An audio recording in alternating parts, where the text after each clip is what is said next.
Welcome to Nanak classes. दोस्तों, Nanak classes के YouTube channel पे आपका स्वागत है। आज है 7 मई और 7 मई 2025 के जितने भी most important Rajasthan current affairs के क्वेश्चन बनते हैं, आज हम उनका डिस्कस करेंगे। पूरा वीडियो ध्यान से देखना और लास्ट में मैं आपसे क्वेश्चन पूछूंगा जिनके जवाब आपको कमेंट बॉक्स में देने हैं।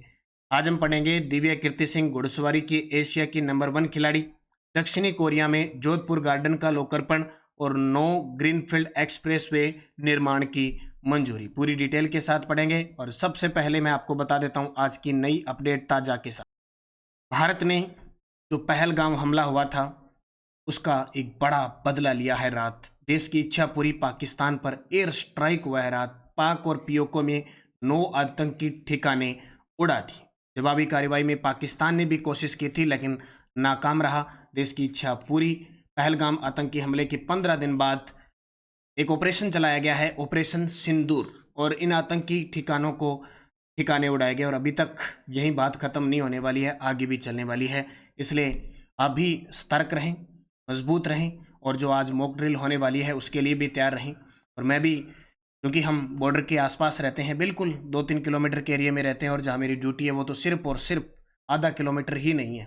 तो अगले 2-3 दिन मैं सीमा बॉर्डर पर बीएसएफ के जवान जो तैनात हैं गाँव के अंदर और अलर्ट के लिए, मॉक ड्रिल के लिए और अभ्यास वगैरह है, तो उसमें व्यस्त रह सकता हूं। इस वजह से शाम की क्लासें हो सकता है मेरी 1-2 दिन न आई, शाम की रात की क्लासें हो सकता है नहीं आई, क्योंकि मैं उनके साथ मिलकर और गाँव के साथ मुहिम चलाई हुई है। क्योंकि नेतृत्व करना भी एक बड़ी बात है और हमारे लिए बहुत बड़ी बात है कि हमारे जवान अपनी जान पर खेल कर देश की इच्छा को पूरी करें। तो शत शत जय जवान, जय किसान, जय हिंद, जय भारत के नारे के साथ आज की क्लास स्टार्ट करने जा रहे हैं सुजस अपडेट के साथ। और सारे विद्यार्थी आज वीडियो को लाइक कर देना, शेयर कर देना। आज इस मुहिम के साथ मैंने आपको कह दिया कि आज सुबह वाली करंट की क्लास 2-3 दिन हो सकता है मैं क्लास सुबह वाली दूं लेकिन शाम वाली न दूं, क्योंकि हमें सरहद पर है तो सबका, गांव वालों का, जवानों का हौसला अफजाई और उनके साथ खड़ा रहना है। इसलिए आज सारे विद्यार्थी वीडियो को लाइक कर देना। एक भी चूकेगा नहीं विद्यार्थी की वीडियो को लाइक कर दे, शेयर कर दे, शेयर करो, लाइक करो। जय हिंद नारे के साथ आज की क्लास स्टार्ट करने जा रहे हैं। खेजड़ी वृक्ष का फल सांगरी किस राज्य का प्रमुख पारंपरिक उत्पाद है जिसे मई 2025 में जीआई टैग मिल चुका है? राजस्थान। राष्ट्रीय आयुष मिशन कॉन्क्लेव लोनावाला में राजस्थान का प्रतिनिधित्व किसने किया? डॉक्टर प्रेमचंद बैरवा। आर्थिक समीक्षा 2024-25 के अनुसार प्रदेश में मार्च 2024 तक सड़कों की लंबाई 3,17,121 किलोमीटर। कल हमने 3 ही प्रश्न पढ़े थे। पहला प्रश्न आज का बहुत इंपॉर्टेंट है। दिव्या कीर्ति सिंह राठौड़ के बारे में निम्न में से कौन सा कथन असत्य है? वेरी वेरी इंपॉर्टेंट प्रश्न है और फिक्स आना ही है। दिव्या कीर्ति सिंह एशिया की नंबर 1 ड्रेसाज खिलाड़ी बनी है, यानी घुड़सवार ड्रेसाज, बिल्कुल सही है। वह वर्ष 2024 में अर्जुन पुरस्कार प्राप्त कर चुकी है, ये भी सही है। 2022 एशियाई खेलों में घुड़सवारी ड्रेसेज में टीम स्पर्धा में रजत पदक जीता, ये गलत है। इन्होंने रजत नहीं, गोल्ड जीता, स्वर्ण जीता, ये असत्य हो गया। और वह ड्रेसाज में अर्जुन पुरस्कार प्राप्त करने वाली पहली भारतीय महिला है, ये बिल्कुल सही है। यानी ड्रेसाज, घुड़सवारी ड्रेसाज। अब पूरी डिटेल देखो इनकी। दिव्या कीर्ति सिंह कांकेर जयपुर की घुड़सवारी की एशिया की नंबर 1 खिलाड़ी बनी है और विश्व रैंकिंग में इनको 23वां स्थान मिला है। साल 2023 में उपलब्धि पूरे एशिया में टॉप पोजीशन पर बनी रही। चीन के हांगजो में आयोजित, यानी जो हांगजो ग्वांगचू है, वहां पे 2022 एशियन खेलों में घुड़सवारी ड्रेसेज में टीम स्पर्धा में इन्होंने स्वर्ण पदक जीता। दिव्या कीर्ति सिंह, हरदय छेड़ा, अनुष अग्रवाल और सुदीप्ति हजेला की ड्रेसेज टीम ने 41 साल बाद देश को इस इवेंट में स्वर्ण पदक दिलाया, इसलिए बहुत बड़ी उपलब्धि है। और 2024 में भारत सरकार द्वारा इन्हें अर्जुन पुरस्कार दिया गया, जिसमें अर्जुन की प्रतिमा और 15 लाख रुपए दिए जाते हैं और जिस राज्य की है उस राज्य में उन्हें निःशुल्क भूमि भी आवंटित की जाती है। तो याद रखना, दिव्या कीर्ति सिंह राठौड़ घुड़सवार है, एशिया की नंबर 1 खिलाड़ी बनी है, विश्व में 23वें स्थान पे है और 2022 एशियाई खेल में घुड़सवारी ड्रेसेज में इन्हें टीम स्पर्धा में स्वर्ण पदक दिया गया। ठीक है, ये याद रखना, इंपॉर्टेंट क्वेश्चन है, क्वेश्चन पेपर में पूछा जा सकता है। अब ध्यान रखना, यहाँ कंफ्यूज मत होना, वर्ष 2023 वाला 24 में मिलता है। ठीक है, जैसे अभी 2025 चल रहा है, अभी जो अर्जुन पुरस्कार मिला है वो मोना अग्रवाल को मिला है, मोना अग्रवाल को मिला। ये मोना अग्रवाल को 2024 का है, मिला 25 में। गणतंत्र दिवस पर घोषणा लगभग हो जाती है, या सॉरी 29 अगस्त को ये राष्ट्रीय खेल दिवस पर होती है। लेकिन अब की बार नहीं हुई। तो 2025 में 24 का मिला और 2024 में अर्जुन पुरस्कार मिला किसको? दिव्य कीर्ति सिंह राठौड़ को 2023 का। तो इसमें कंफ्यूज मत होना बिल्कुल भी। भारत दक्षिणी कोरिया सांस्कृतिक सहयोग 2025 के तहत नामी द्वीप दक्षिणी कोरिया में स्थापित किया गया है। भारत और दक्षिणी कोरिया सांस्कृतिक सहयोग 2025 कार्यक्रम आयोजित होगा। उसमें नामी द्वीप है दक्षिणी कोरिया में, वहां जोधपुर गार्डन का लोकार्पण होगा। किसका? जोधपुर गार्डन का लोकार्पण किया जाएगा। इंपॉर्टेंट है, विदेश के अंदर जोधपुर गार्डन का लोकार्पण चर्चा में रहेगा। भारत एशिया कोरिया सांस्कृतिक सहयोग 2025 आयोजन नामी बुक फेस्टिवल 2025। ठीक है, नाम यानी आयोजन किस नाम से होगा? नामी बुक फेस्टिवल 2025। कब होगा? 9 मई 2025। स्थान नामी द्वीप है दक्षिणी कोरिया में। भारत की भूमिका अतिथि के रूप में भागीदारी। भारत इस नामी बुक फेस्टिवल में मुख्य अतिथि के रूप में जाएगा। प्रमुख कार्यक्रम जोधपुर गार्डन का अवलोकन किया जाएगा। उद्देश्य भारत दक्षिणी कोरिया के बीच सांस्कृतिक सौहार्द और रचनात्मक संवाद को बढ़ावा देना। विशेष सहयोगी संस्थाएं मेहरानगढ़ संग्रहालय ट्रस्ट जोधपुर, सारंग सर्जन जोधपुर और नामी आइलैंड आर्ट्स एंड एजुकेशन दक्षिणी कोरिया, इनके सहयोग से ये फेस्टिवल का आयोजन हो रहा है और नामी द्वीप पर जोधपुर गार्डन का लोकार्पण भी होगा। तो है ना इंपॉर्टेंट। कुछ भारत के अंदर राजस्थान के अंदर दक्षिणी कोरियाई पार्क भी एक गिलोट के अंदर स्थापित करने का प्रस्ताव है। अगला देखिए, पंचतीर्थ में कौन सा स्थल डॉक्टर भीमराव अंबेडकर की महापरिनिर्वाण भूमि है? देखो मैंने आपको बताया था 14 अप्रैल को डॉक्टर भीमराव अंबेडकर जयंती बनाते हैं। ठीक है, इस अवसर पर अब सरकार ने एक योजना स्टार्ट की, डॉक्टर भीमराव अंबेडकर पंचतीर्थ भ्रमण योजना। पंचतीर्थ भ्रमण योजना, तो 5 तीर्थ डॉक्टर भीमराव अंबेडकर से संबंधित है। तो महापरिनिर्वाण भूमि है दिल्ली के अंदर। कहाँ पे? दिल्ली। अब देखो पूरी डिटेल। बाबा साहब अंबेडकर पंचतीर्थ भ्रमण योजना की शुरुआत राजस्थान सरकार द्वारा 14 अप्रैल 2025 को कर दी थी। अनुसूचित जाति SC समुदाय के लोगों को डॉक्टर भीमराव अंबेडकर से जुड़े 5 पवित्र स्थलों की यात्रा करवानी है।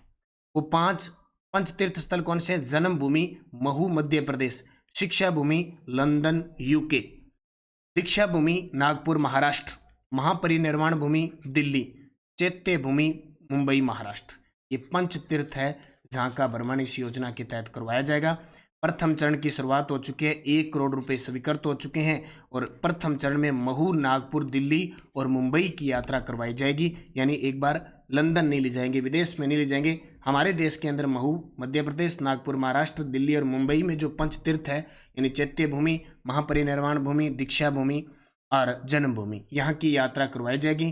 किस योजना के तहत? बाबा साहब अम्बेडकर पंचतीर्थ भ्रमण योजना के। राजस्थान बजट 2025-26 के संदर्भ में निम्न कथनों पर विचार करें। वेरी वेरी इंपॉर्टेंट है, ये प्रश्न आया ताजा असिस्टेंट प्रोफेसर PTI और लाइब्रेरियन के पेपर। नो ग्रीनफील्ड एक्सप्रेस वेज पर लगभग 60,000 करोड़ रुपए व्यय किए जाएंगे। बिल्कुल सही, बजट का प्रश्न है। अब देख लो, 5,000 से ज्यादा आबादी के 500 गांवों में अटल प्रगति पथ निर्मित किए जाएंगे। ये बात गलत है, क्योंकि 5,000 से ज्यादा आबादी में 250 गांव में पहले कितने लिए जाएंगे? 250 का। इतनी गलती आती है, इसलिए मैं जो भी तथ्य वाले क्वेश्चन करवाता हूँ बस वो एग्जामिनर यही गलती दे देगा। 5,000 से ज़्यादा है 250।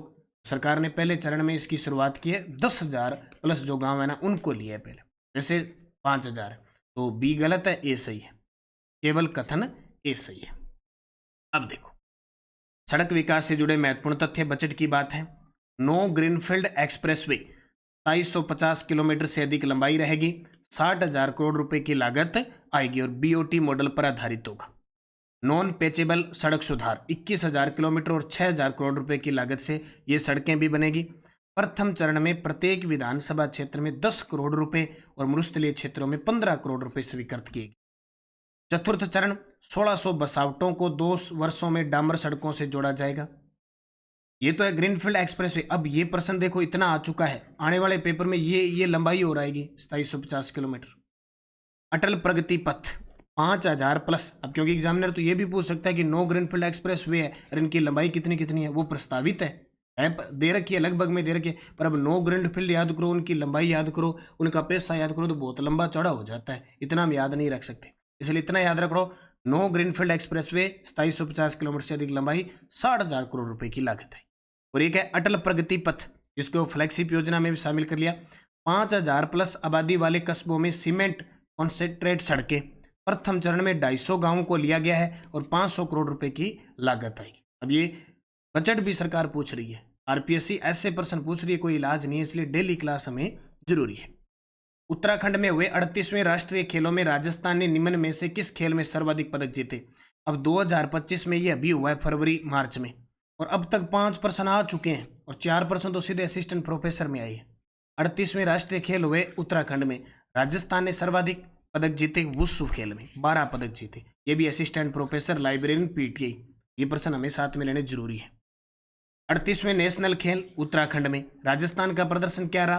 कुल पदक 43 जीते, 9 स्वर्ण, 11 रजत, 23 कांस्य। याद ही रख लेना, सीधा सीधा दोबारा फिर टपकेगा पेपर में। ओवरऑल राजस्थान की 15वीं रैंक रही थी, यानी 38वें नेशनल गेम उत्तराखंड में। आपको पता है 39वें मेघालय में होंगे।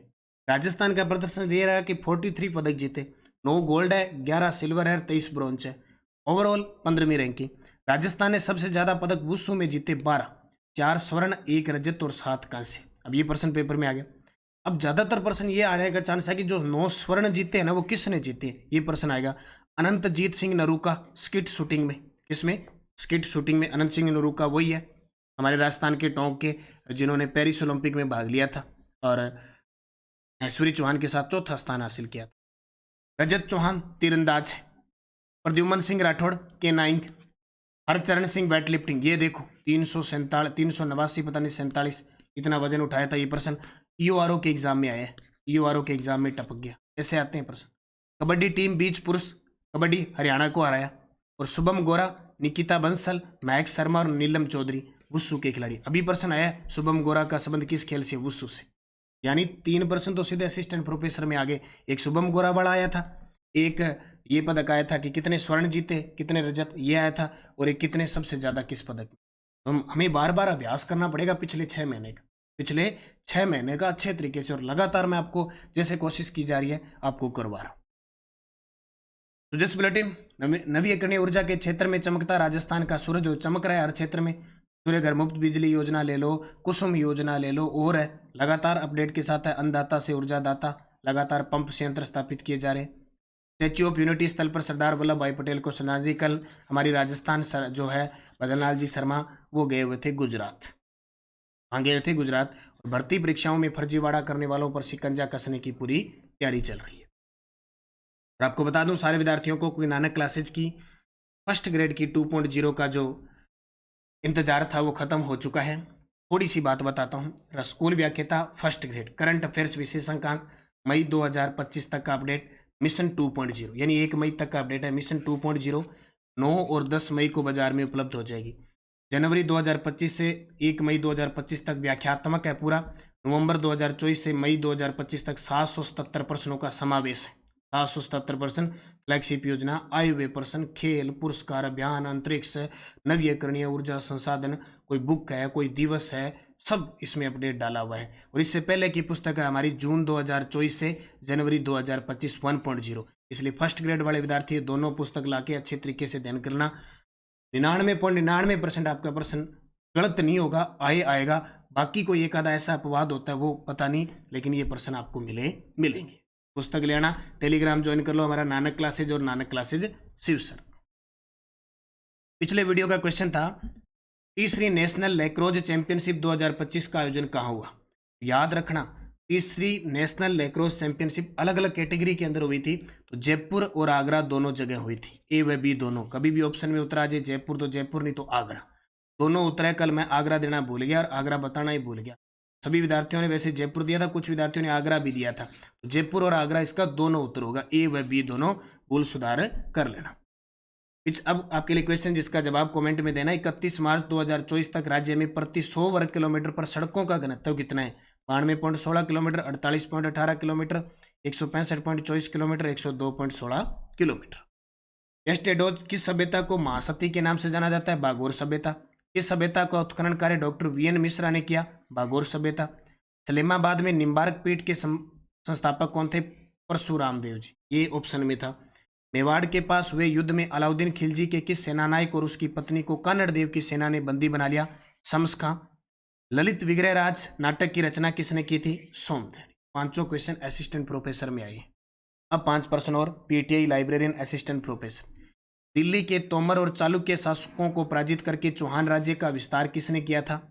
अचलदास खिचड़ी वचनिका के रचनाकार कौन है? राजस्थानी साहित्य की किस विद्या में नृत्य, गायन और अभिनय तीनों कलाओं का समावेश होता है? इस मंदिर का निर्माण धर्णाक शाह और यानी धर्णाक व धर्णक शाह ने करवाया था। इस मंदिर का मुख्य शिल्पी दीपाक और अथवा दीपा था, यानी धर्णाक या धरणशाह, दीपाक या अथवा दीपा था। याद रखना बहुत इंपॉर्टेंट है। आरपीएससी ये प्रश्न पूछ रही है, राज्य कर्मचारी के अनुसार सीधा इनकी कॉपी कर ले। याद इनके पांचों के जवाब देने और ये टॉपिक आपको आज पढ़नी है। ठीक है, जाते जाते वीडियो को लाइक कर देना, सारे विद्यार्थी शेयर कर देना। और आज मॉक ड्रिल है, सायरन बजेगा और जगह सब जगह नहीं है, जगह जगह अभ्यास होगा। बॉर्डर एरिया खास करके जैसे हमारे जैसे इलाके हैं, बॉर्डर एरिया में इस प्रकार का होगा। आज इसमें मैं पूरी ड्यूटी दे रहा हूँ, इसलिए शाम की क्लास आए ना आए मुझे कन्फर्म नहीं है। और सेकंड ग्रेड की मार्गदर्शिका और करंट दोनों उपलब्ध हो चुकी है बाजार के अंदर। ठीक है, दोनों कॉम्बो लोगे तो आपको फायदा मिलेगा। 6 से 12 की आरबीएससी बुक बाजार में उपलब्ध है। स्कूल व्याख्याता फर्स्ट ग्रेड उपलब्ध है, 2.0 9 और 10 मई को आ जाएगी। और आर्थिक समीक्षा 2024-25 से उपलब्ध है। बस निरंतरता रखें। नानक क्लासेज ऐप में टेस्ट सीरीज चल रही है सारी, daily, weekly, monthly, first grade, second grade, college lecturer, REET, सब प्रकार की, पटवारी, इन सब की टेस्ट सीरीज चल रही है। आप इसका अध्ययन करें, मेहनत करें। कॉलेज लेक्चरर 2.0 थर्ड पेपर के लिए स्टार्ट हो चुकी है। आप निरंतरता रखें, मेहनत करें, अच्छे तरीके से पढ़ें, निश्चित आपको सफलता मिलेगी। जाते जाते पुनः एक बार जय हिंद, जय भारत, जय राजस्थान।